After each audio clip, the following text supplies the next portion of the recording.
days of reading to you. I'm going to pick up where I left off with Alice in Wonderland, chapter 2. I hope you guys love these kind of rambles, so to speak, although this one is primarily audible, mixed in with a little semi-audible, mixed in with a little bit of... I hope you enjoy all of these reading styles and I can relax you, relax, and you can fall into a deep slumber. I absolutely love seeing you guys. I hope you're staying well and staying safe. I hope you click subscribe and come back to the channel. Please click like and also leave a comment for one of the next books to read. I'm going to be sticking to older books that have a public copyright domain, so that is very old books. When you're searching for a book to recommend, just click in copyright, public domain, and books, and there will be a whole ton of them. Personally, I love Alice in Wonderland. That is one of my favorite books from my childhood, but also because reading in general is something that totally puts me to sleep. So with that, I hope you can sit back, and relax and enjoy this wonderful chapter. Chapter 2, The Pool of Tears. Curiouser and curiouser, cried Alice. She was so much surprised that for the moment she quite forgot how to speak good English. How I'm opening out like the largest telescope that ever was. Goodbye, feet. For when she looked down at her feet, they seemed to be almost out of sight. They were getting so far off. I wonder who will put on your shoes and stockings for you now, dears. I shall be a great deal too far off to trouble myself about you. You must manage the best way you can. But I must be there. Thought Alex, perhaps they won't walk the way that we're going. Let me see. I give them a pair of boots and and you would not let me come. Then must go by the carriage without no one to see. Sending persons thought being and the direction look. Alice's right foot is square. Hard drug near the bitter with Alex's left.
biggest question is, who in the world am I?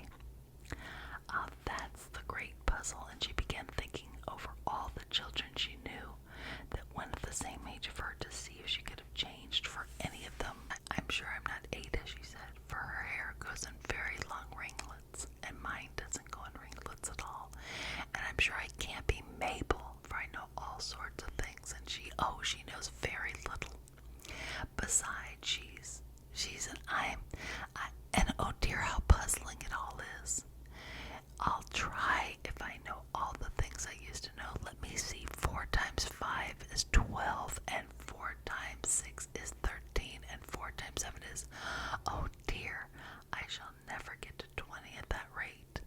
However, the multiplication table doesn't signify. Let's try geography. London is the capital of Paris, and Paris is the capital of Rome, and Rome... Oh, that's all wrong. I'm certain it is. I must have been changed from Mabel. I'll try to say, how doth the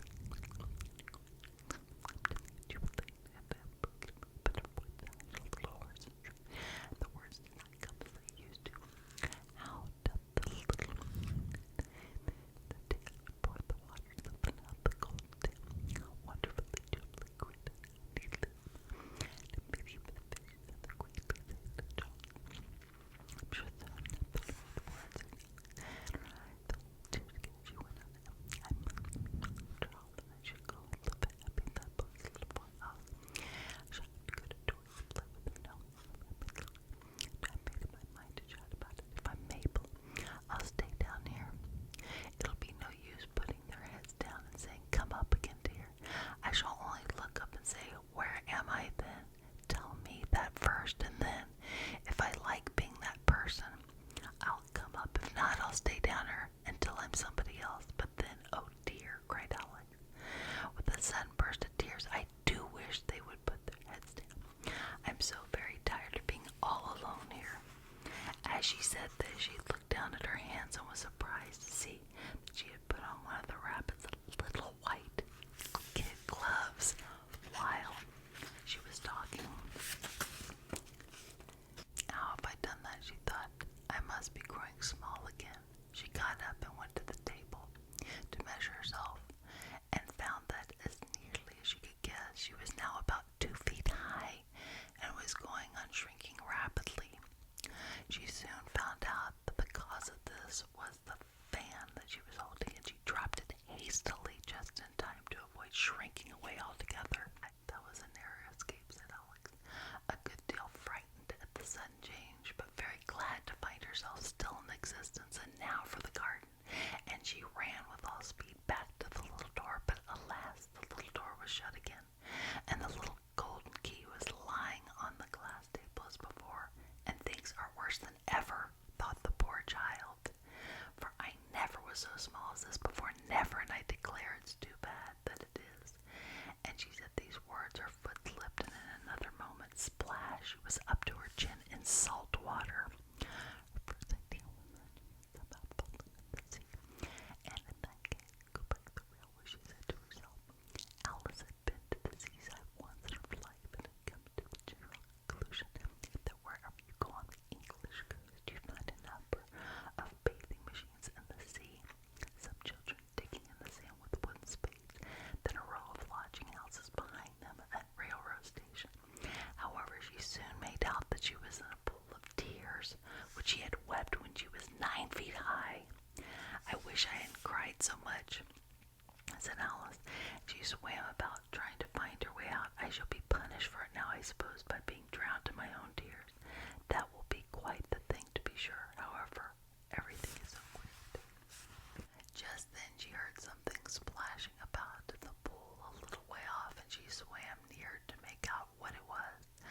At first she thought it must be a walrus or a hippopotamus, but then she remembered how small she was now, and soon made out that it was only a mouse that had slipped in like herself. Would it be that use now, thought Alex, to speak to this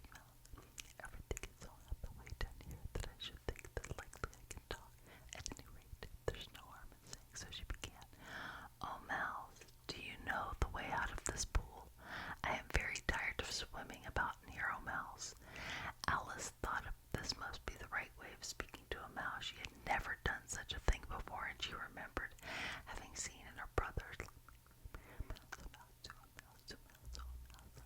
mouse looked at her rather inquisitively and seemed to wink with one of its little eyes, but it said nothing. Perhaps it didn't understand English, thought Alex. I dare say it's a French mouse, come over with William the Conqueror, for with all her knowledge of history, Alice had no clear notion how long ago anything was that happened, so she began again. Oh, which was the first French lesson. The mouse gave a sudden leap out of the water and seemed to be quivering all over with fright. Oh, I beg your pardon, cried Alex, hastily, afraid that she had hurt the poor animal's feelings. I quite forgot you didn't like cats. Not like cats, cried the mouse in a shrill, passionate voice. Would you like cats if you were me? Well, perhaps not, said Alex in a soothing voice. Don't be angry about it, and yet I wish I could show you your car. I think you would take fancy to car if you could only see her. She's such a dear, quiet thing. Alex went on after herself as she swam lazily about in the pool, and she brother by licking her paws and watching her face. To the mouse, and she's such a kid. I beg your pardon, cried Alex.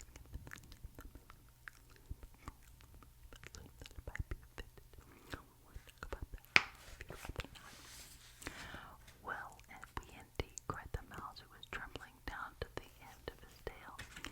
No, but when talking such a subject, our family always hated cats. Nasty little vulgar things. Don't let me hear that name again.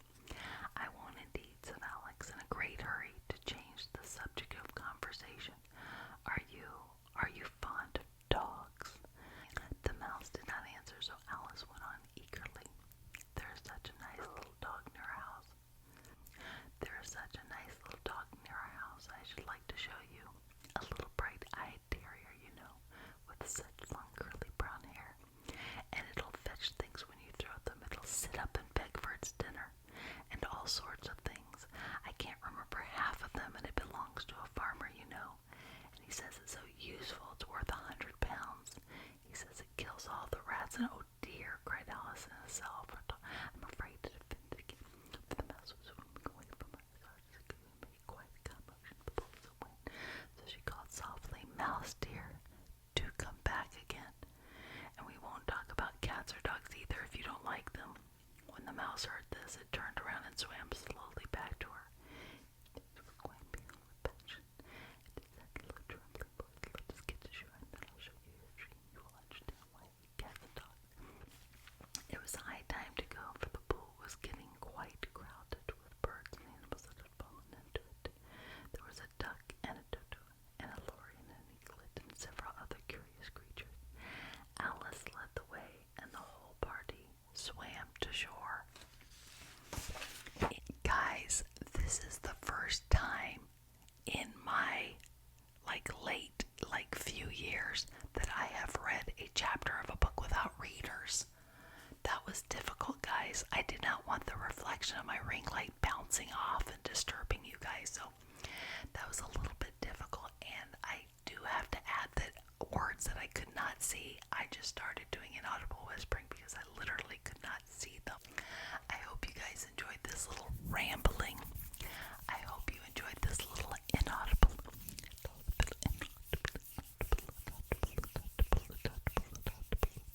whisper. I absolutely love inaudible whispers. I love rambling. I love it when people read books to me. It's so soothing. It is so comforting. So I hope you enjoyed it. I hope you guys have a wonderful night. I hope you guys also check me out on TikTok and Instagram. And remember, coming up very soon is a wonderful, very big announcement. I am so excited about this announcement, guys. But I'm going to probably wait two more weeks to tell you what it is. So I'm so excited, and I think it's going to coincide with my 3,000 subscriber video, so I'll probably announce it on that. It will likely be a premiere, so please stay tuned. Please watch out for that. I will announce when it's going to be coming up, my 3,000 subscriber video on my community channel, so take a look. Keep your eyes peeled for that, guys. I hope you have a wonderful